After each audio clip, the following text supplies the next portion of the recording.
Bom dia a todas, bom dia a todos, bom dia para você que nos assiste pela Pop TV em Sobradinho e Porto Alegre, ou nos escuta pela Cultural FM em Santa Catarina e no Rio Grande do Sul.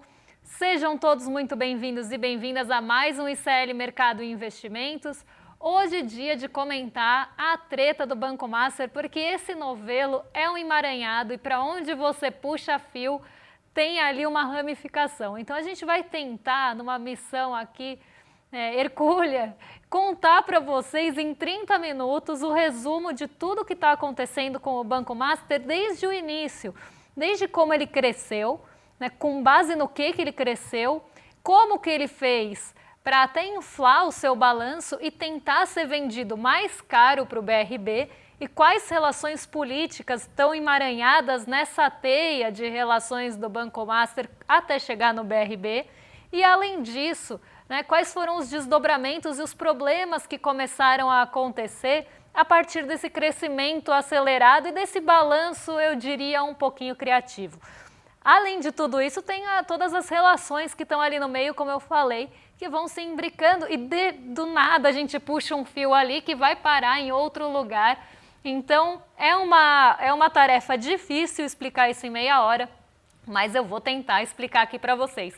Então, a gente vai passar rapidinho pela agenda hoje, vou passar muito brevemente pelo fechamento, só para a gente não falar que não falou do fechamento, e a gente já entra nessa treta com um clima de fofoca aí também do Banco Master hoje, porque tem coisas ali que muita gente até não sabe em relação a todos esses relacionamentos envolvendo Daniel Vorcaro, tem o Lima também que é sócio dele, e aí a gente vai ramificando e vocês vão entender já já o que eu estou falando. Vamos passar então pela nossa agenda, porque às 5 horas da manhã teve IPC-FIP da segunda quadricemana de novembro, às 5h30 em Portugal, o dirigente do Banco Central Europeu, o Pedro Machado, participou de uma conferência sobre supervisão bancária em Lisboa.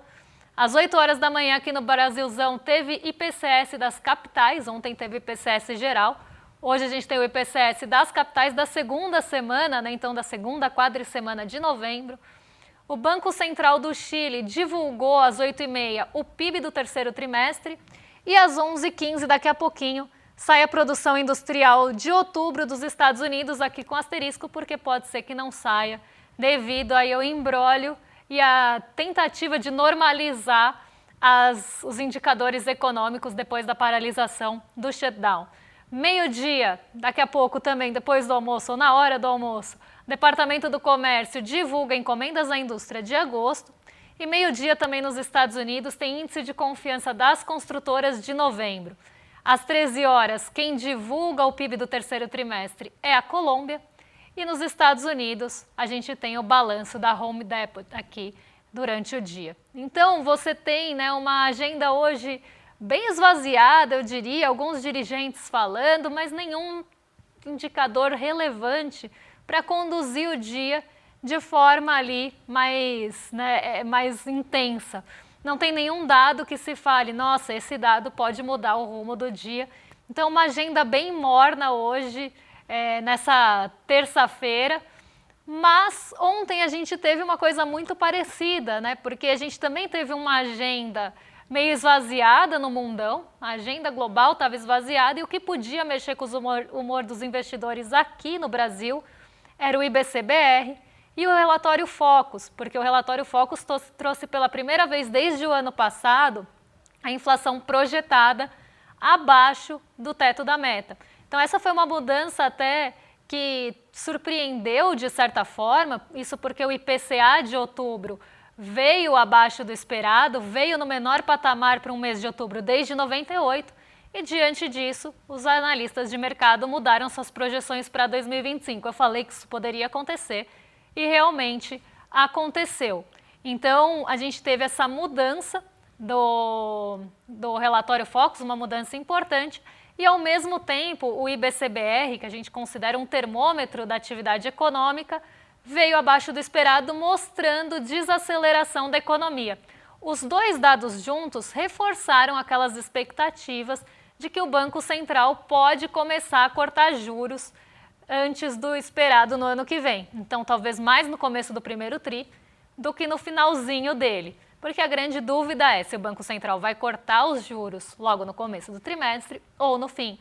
E isso até trouxe um pouco de fôlego para as empresas, a Vale e a Petrobras, que são empresas de grande porte, aí, de grande peso e liquidez na nossa bolsa, tentaram levar o índice para o terreno positivo, só que esse terreno positivo não se sustentou, não conseguiu, né, o Ibovespa não teve fôlego para manter o patamar positivo, porque vieram ventos de Nova York e ventos bastante ali negativos, pessimistas de Nova York, e isso acabou influenciando também o nosso índice aqui. Então vamos ver como é que fica o fechamento de ontem, porque todo mundo caiu e o dólar subiu. A bolsa caiu 0,47%, fechou em 156.992 pontos.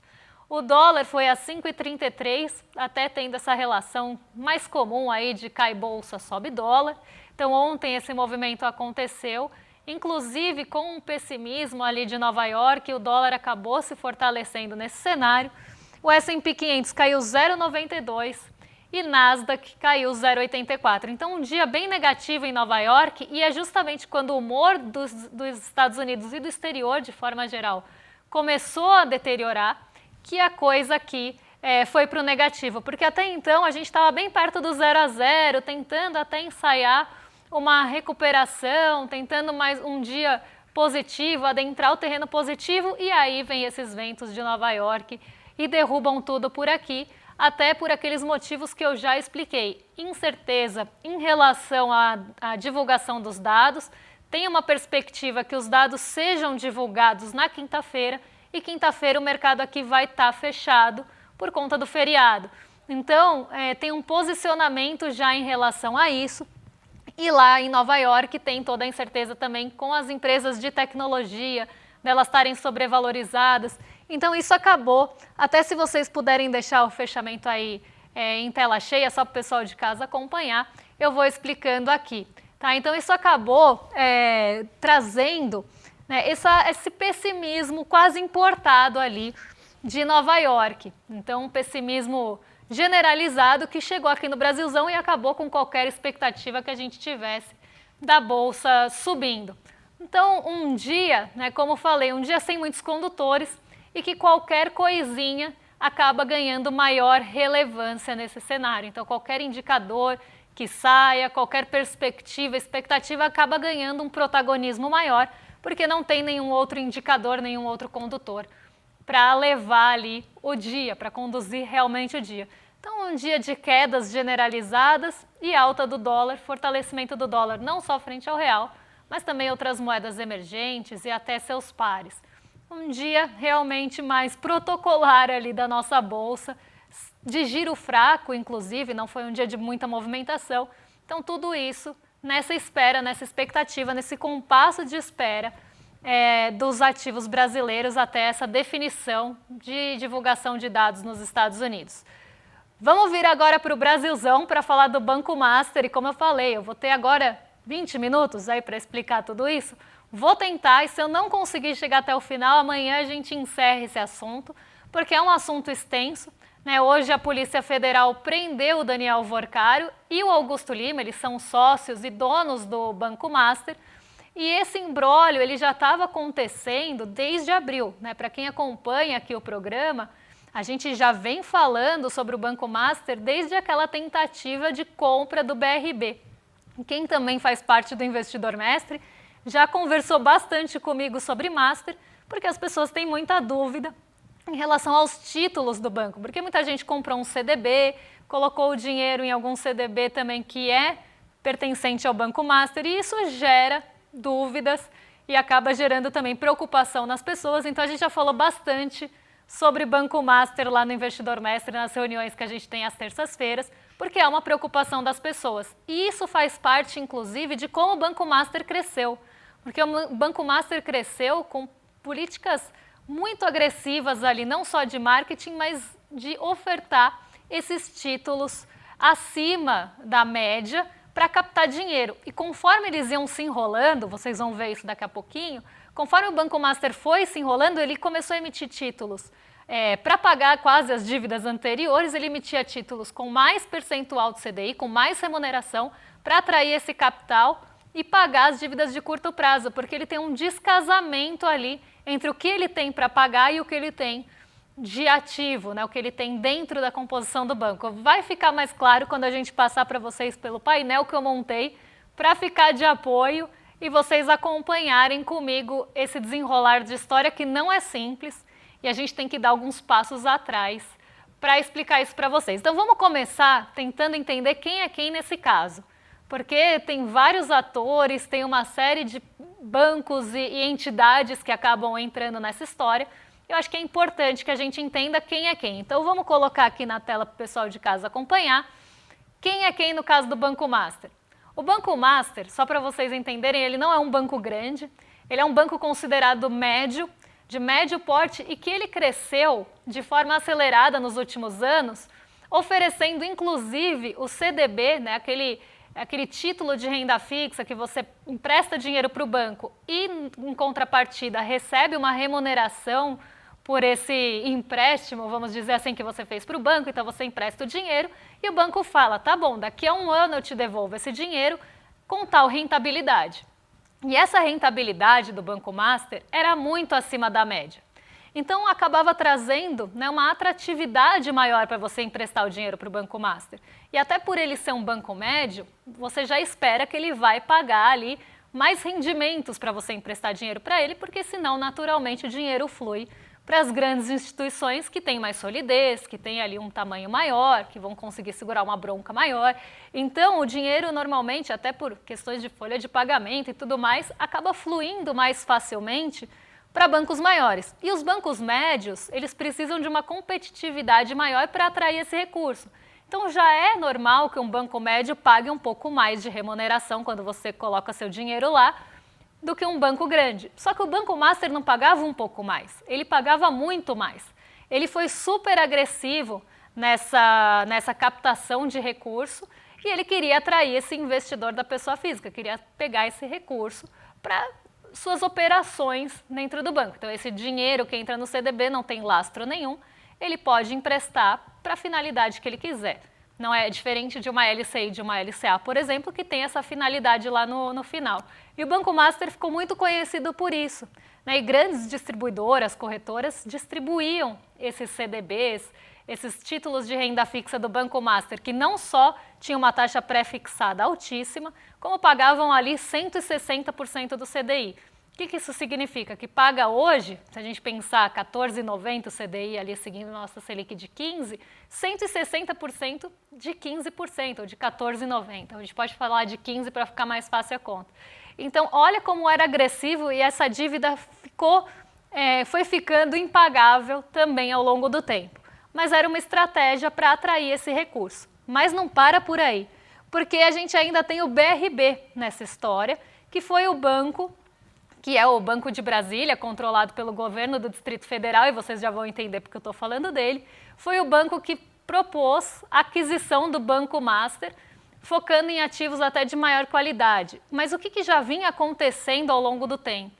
O Banco BRB e até outros bancos vinham ao longo do tempo comprando créditos do Banco Master. Então o que acontecia? O Banco Master pega lá o dinheiro que ele capta com você no título de renda fixa. Esse dinheiro é emprestado depois para outra pessoa. Quando esse dinheiro é emprestado, então é feito um empréstimo ali, isso vira um ativo de crédito do banco. O banco passa a ter aquele direito de receber também de quem que ele emprestou. Só que ele não recebe agora, ele vai recebendo ao longo do tempo. É isso que a gente chama da carteira de crédito, né? Para quem que ele empresta. E aqui taxas, né, para qual finalidade, se é financiamento de veículos, se é financiamento imobiliário, se é para o agronegócio. Isso é o que a gente chama de carteira de crédito do banco. É tudo que ele empresta de dinheiro, que ele tem ali de negócio, de empréstimo de dinheiro, de crédito mesmo. E o Banco BRB e outros bancos também vinham ao longo do tempo comprando esses créditos do Banco Master. E isso... comprar a carteira de crédito de um banco, só para vocês entenderem, a pessoa vai ali, tem um financiamento de 20 anos, de 10 anos, de 5 anos.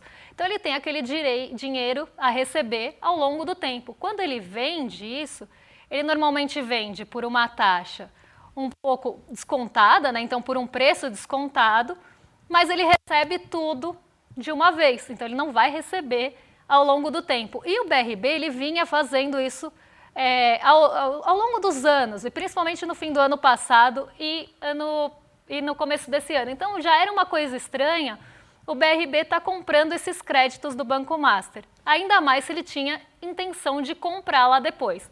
Então guardem essa informação. Vamos passar aqui pelos nossos outros atores do sistema financeiro. A gente tem o FGC, que é o Fundo Garantidor de Crédito, ele é uma entidade privada e que acaba ali sendo mantida pelas próprias instituições financeiras. E por que ele entra nessa história? Porque é o FGC que vai salvar essas pessoas que têm CDB hoje do Banco Master. Então, a partir do momento que ele é liquidado, o FGC vai ter que pagar esses credores. Então, quem emprestou dinheiro para o Banco Master, em até 250 mil por emissor e por CPF. Aqui no caso, por emissor é o Banco Master e por CPF é o CPF de quem emprestou dinheiro para o Master. Então, ele entra nessa história até porque ele que vai ter que pagar esses credores. E o FGC ele é uma entidade mantida pelos próprios bancos. Então, de tudo que o banco capta, um pouquinho vai para manter o FGC. E existe até agora uma discussão que começou por esse caso do Banco Master de uma mudança de regra do FGC, porque se o banco começar a fazer negócios muito arriscados, então emitir títulos ali a 160, muito fora da curva, então ali a média é 110% do CDI para aquele banco com aquela característica, ele emite a 160, o FGC vai falar, peraí, você está falando que você paga 160% de uma taxa ou vai pagar 20% ao ano e você está ainda usando o FGC como marketing, porque você fala, pô, mas se não der certo, o FGC está lá para cobrir, não tem problema. E aí, com o caso do Banco Master, que isso ficou muito explícito, o FGC falou, não, peraí, a gente tem que salvar os credores, a gente que vai pagar aí até os 250 mil por CPF, mas vamos lá, né? Os bancos médios estão fazendo emissões super arriscadas e jogando na conta do FGC, falando que não tem problema porque qualquer coisa o FGC salva como se fosse um seguro ali. E aí, a partir do ano que vem, os bancos que tiverem essa postura vão ter que contribuir mais com o FGC. Mas vamos seguir aí, porque ainda tem os bancos privados que tentaram ali negociar também o Banco Master, então para evitar que a estatal, que a compra e a solução passasse por uma estatal ali pelo BRB, que é o Banco de Brasília, e até para evitar e limitar, mitigar os impactos sistêmicos, os bancos privados também discutiram algumas saídas que poderiam ser feitas em relação ao Master, então tinha mais gente ali também de olho nisso e nesse negócio. E o Banco Central do Brasil, ele é o regulador responsável para acompanhar essa situação, autorizar as transferências, controle e intervir, em último caso, a liquidação, que foi onde a gente chegou hoje. Então é importante a gente conhecer esses atores para ver o que vem depois. Só que a gente entra agora nos atores políticos e na teia de relações do Banco Master, e que aqui a gente separou algumas, mas a gente vai puxando o fio, e eu fui puxando o fio ali hoje de manhã, e tenho feito esse trabalho ao longo do tempo, porque essa treta do Banco Master não é de hoje.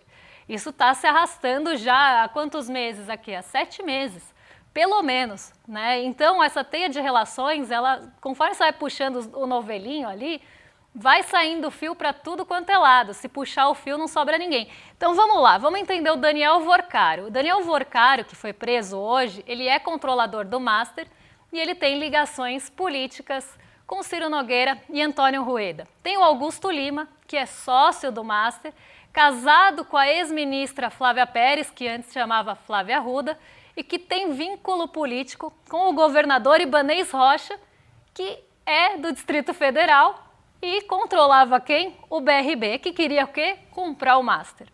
Então vamos guardar aqui também. E aí tem a Natália Vorcaro, casada com o advogado e pastor Fabiano Zettel, que também é dono de um fundo de investimento chamado Moriá, e em 2022 o Zettel foi o maior financiador individual da campanha e da candidatura do Jair Bolsonaro à presidência. Então a gente fez aqui até um esquema para vocês entenderem essas relações.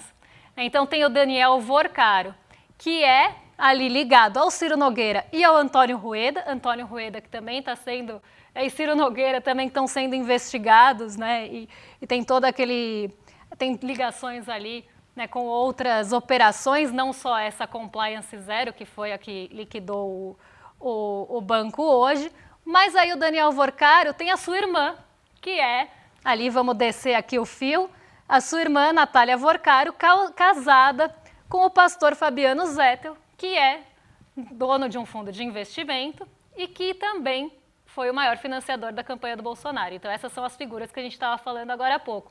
E além disso, ele tem ali o seu sócio, que é o Augusto Lima, que está ali em cima, que é casado com a Flávia Pérez, que é ex-ministra também do governo Bolsonaro, Flávia Pérez ou Flávia Arruda, porque algumas pessoas conhecem ela assim, então é importante falar aqui.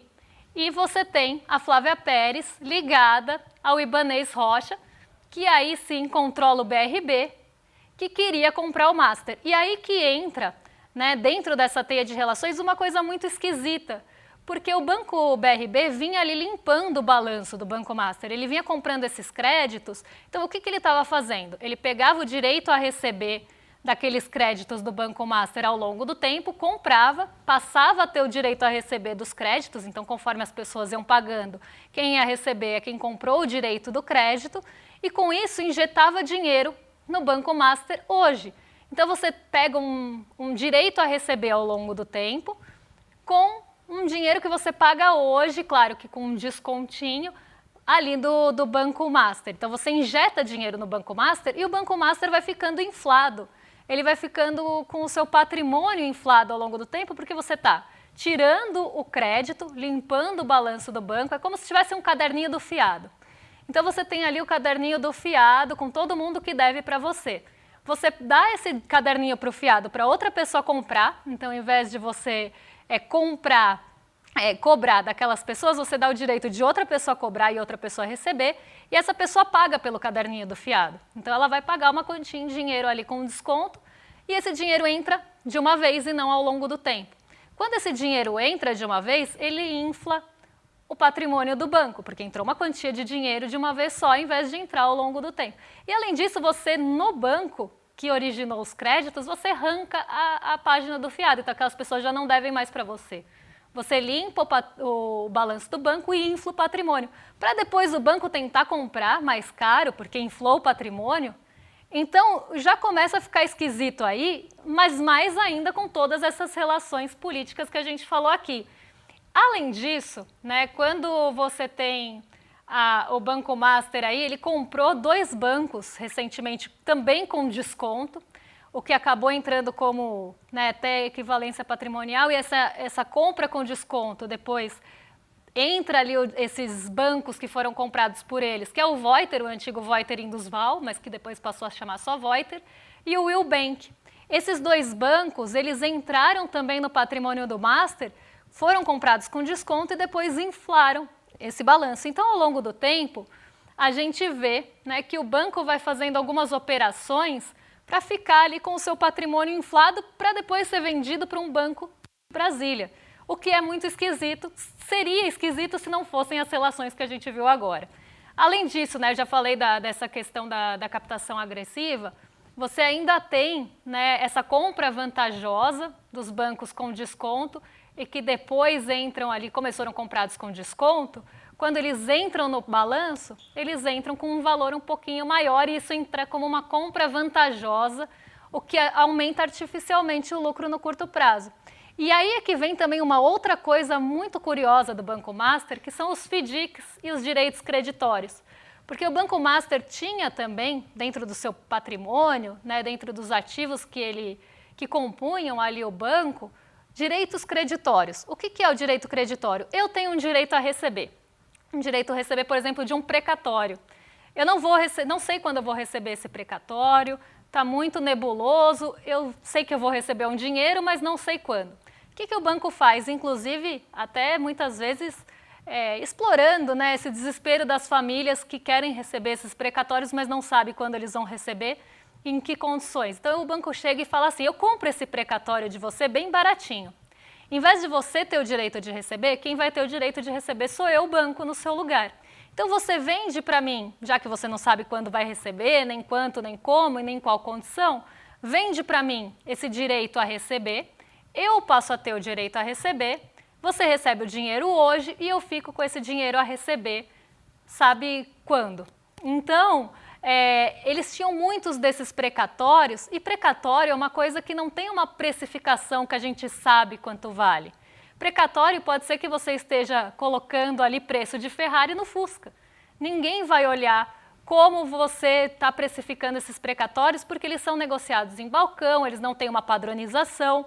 Então, isso também foi uma forma de você inflar o patrimônio do Banco Master, porque você tinha uma série de precatórios ali com preços que ninguém sabe como foram dados. Então o Banco Master ele fez várias formas muito criativas de deixar o banco inchado, como se ele valesse mais do que ele vale de verdade. E isso são formas criativas ali, limpou balanço, precificou os precatórios, sabe Deus de que forma. Então tudo isso começou a levantar suspeitas em relação ao Banco Master. Mas não para por aí, porque tem mais coisa nesse imbróglio. Eu falei que é uma história longa e talvez eu tenha que acabar ela amanhã. Quando você tem, né, esse patrimônio inchado, como eu falei, você pode vender esse banco mais caro. Só que essas receitas e essas coisas não eram recorrentes, aconteciam uma vez, depois você não vai comprar banco com vantagem ali toda vez, você não vai ter essa precificação dos precatórios, porque até pode ter, né, uma diferença ali, algum precatório, enfim, você vê que ele não vale o que vale. Então, tudo isso começou a levantar suspeitas. Mas acho que a cereja do bolo que levantou a suspeita em relação à compra do BRB, então eu ainda estou lá atrás, foi justamente a forma que essa compra ia acontecer. Porque o BRB ele ia comprar 100% das ações preferenciais, as que não têm direito a voto, ia comprar uma parte das ações ordinárias que têm direito a voto, então ali ia comprar 49% das ações ordinárias e ia deixar 51% da ação que tem controle, que tem direito a voto, na mão do Daniel Worcaro. Isso era uma forma de não passar pela Câmara Legislativa do DF, né, do Distrito Federal, e, além disso, tentar ali, até podem colocar essa telinha para o pessoal de casa acompanhar, essa parte aí das ações, porque eu acho que pode ser um pouquinho aí mais confuso para quem está em casa, mas eu vou passar aqui para vocês certinho como fica. Então, 49% das ações ordinárias que têm direito a voto iam ser compradas pelo BRB. 100% das preferenciais também iam ser compradas pelo BRB, só que ainda ia ter 51% das ações ordinárias, que são essas que dão direito a voto, e controle formal, na mão do Daniel Worcaro. Então ia comprar, mas não ia comprar, ia deixar o controle ali. E além disso, né, não ia ser necessário pedir autorização da Câmara Legislativa do DF e reduziria a possibilidade de ações de controle mais rígidas do Ministério Público e do Tribunal de Contas. Então o que eles estavam tentando fazer? Meio que uma coisa para passar despercebido, para ficar ali meio embaixo dos panos. Só que foi justamente isso que levantou a suspeita em relação a essa compra do BRB. Então hoje a gente para por aqui e amanhã eu termino esse assunto porque o tempo do nosso programa acabou. E eu sei que quando o assunto, o fio é bom, a gente quer saber. Então amanhã vocês liguem aqui no Mercado Investimentos que a gente vai terminar essa história que é um rolo sem fim. Agora eu quero convidar vocês para entrarem em iclmercado.com.br para se inscreverem na nossa aula, lançamento da nossa pós Teoria Crítica da Sociedade, que vem cheia de novidades, vem com parceria com a Universidade em Milão. Então, assim, vai ser uma pós com muitas novidades e muita coisa boa, professores renomadíssimos, quase ali uma titulação, né, com uma instituição de fora. Tem ali muita coisa nova e você quer saber sobre o programa, quer assistir a aula inaugural, a aula magna, quer ficar por dentro de tudo, é só se inscrever aqui ou clicar com o QR Code no cantinho da tela, que você já se inscreve, é lembrado e ganha acesso à aula no dia 27 de novembro, quinta-feira, às 8 horas. Agora eu entrego para os nossos vizinhos de cima, para o Rolê ICL, com o William De Luca e Guga Noblar, e eu volto amanhã para terminar esse fio do Banco Master que, olha, só vai ladeira abaixo. Quando a gente acha que chegou no fundo do poço, a gente abre o porão do fundo do poço. Então, um beijão e até lá, pessoal! A emancipação exige mais do que redistribuir renda. É preciso reconstruir o mundo. Essa ideia de Nancy Fraser resume bem o que propõe a teoria crítica da sociedade. E é o que o novo curso do ICL quer fazer. Formar gente que não aceita pouco. Gente que quer atuar para mudar a sociedade de forma profunda e real. Dia 27 de novembro, quinta-feira, às 8 da noite. Começa essa pós-graduação feita para quem quer pensar e agir. Fala pessoal, tudo bem? Leandro Demore aqui para dar uma notícia incrível. O ICL tem sua própria revista digital, a revista Liberta, um novo espaço de jornalismo profundo, crítico, com a nossa cara, feito para quem quer entender o Brasil e o mundo além da superfície. Na revista Liberta, você vai encontrar os maiores articulistas e colunistas com análise sobre política, cultura, atualidades e, claro, muito pensamento crítico. Esse vai ser o nosso espaço semanal de reflexão em profundidade. Faça agora mesmo a sua assinatura. Acesse icl.com.br/revista. E se você já é aluno ou aluna de algum curso do ICL, tem um benefício especial para fazer parte disso com a gente. Um desconto exclusivo para garantir a sua assinatura. Revista Liberta é o ICL em profundidade.